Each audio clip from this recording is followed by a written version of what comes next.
Following the Election Commission of India's recent decision to revise the voter list nationwide, similar to Bihar, the left sees this move as a threat to democratic rights and a cause of voter harassment. Protesting against it, the left front organized demonstrations across the country on Friday. In Agartala, CPIM held a protest rally and street workers and supporters gathered in front of Bhanu Ghosh Memorial Bhavan, where the rally moved through various city roads and concluded at a street meeting on Shakuntala Road, where former Tripura CM Manik Sarkar, CPIM State Secretary Jitendra Chaudhary, former Minister Manik Dey and other left leaders are also present.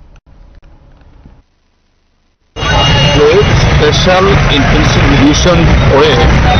নির্বাচন commission বিজেপিকে সুবিধা করে দেওয়ার জন্য যে এই চক্রান্ত শুরু করেছে, বিহারে ইতিমধ্যেই উপরে